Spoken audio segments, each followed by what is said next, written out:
AI 교육 전문 에듀비입니다. 안녕하세요. 에듀비, 에듀 프롬프트 엔지니어 마스터 서영재입니다. 자, 오늘은요, 우리가 연구를 하거나 학업을 하거나 아니면 수행평가를 준비하거나 이건 심지어 이제 문제 풀 때도 제가 활용할 수 있는데 며칠 전에 제가 이제 사회탐구 강사였었기 때문에 한 친구가 생활윤리에 관련된 부분에 대해서 좀 물어본 게 있었어요. 그런데 잘 기억이 안 나갖고 저도 에듀비를 통해 갖고 조사를 한 다음에 알려줬습니다.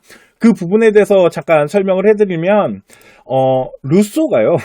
사회계약서를 하는 데 있어서 직접 민주정치를 말합니다. 그러니까 우리가 직접 정치에 참여를 해야 되는데 지문에 뭐라고 나와 있냐면 공동체 전체에게 양도를 해야 돼요. 그걸 일반 의지라고 하거든요. 그러면 공동체 전체에다가 양도를 한다는 건 우리가 직접 민주정치하는 부분과 이게 좀 상반되잖아요. 그 부분에 대해서 질문을 했을 때 제가 에듀비 요 프롬프트 엔지니어링에 가면 학업이론 코칭이 있습니다. 여기에 보면 아래쪽에 보면은 전문 강사 학업 코칭이 있고 요 위에 보면 인문학, 그러니까 요거는 이제 인문학이잖아요. 그래서 이 부분을 가지고 찾아본 다음에 알려줬는데 한번 기다려 보도록 하겠습니다. 자, 보면 루소가 사회계약서에서 일반 의지를 말한 거는 요 내용을 읽으면 어떤 거냐면요.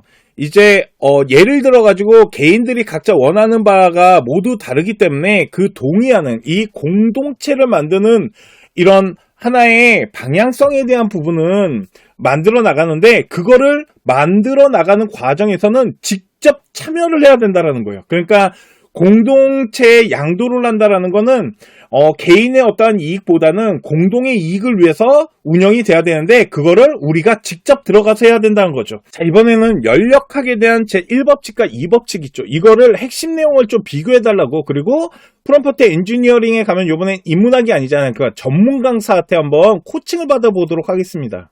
자, 그러면 연력학 1법칙과 2법칙은 도대체 뭐가 다를까요? 솔직히 저 진짜 하나도 모르는데 저는 머리부터 발끝까지 문가의 피가 흐르는데 여기 보시면 1법칙 같은 경우는 과학자들의 에너지가 사라지지 않는다라는 사실을 발견하고 이를 체계화한 거고, 그래서 보면은 에너지가요 생성되거나 소멸되지 않고 형태가 바뀌는 이 부분의 열에 대한 부분이 보존된다라는 거와, 이 법칙 같은 경우는 에너지 변환의 방향성에 대한 효율에 대한 법칙이래요. 그러니까 이 부분이 1법칙과 2법칙에 대한 가장 큰 차이가 나타난다라는 부분인 거고, 그래서 이 법칙은 에너지 변환의 이가 방향성에 대한 설명이 있다라는 부분들, 그래서 왜 완벽한 효율의 기계가 불가능한지 이런 부분들, 그래서 요 이제 두 법칙을 비교하는 부분과 공부할 때 사용할 수 있는 오해 정정 부분들, 그리고 실존에서 좀 읽어보면은 좀 학업의 발전성을 가져가는 이런 정보를 제공해 주기 때문에 내가 모르는 게 있으면 네이버랑 구글 뒤지지 마시고요. 여기에다가 학업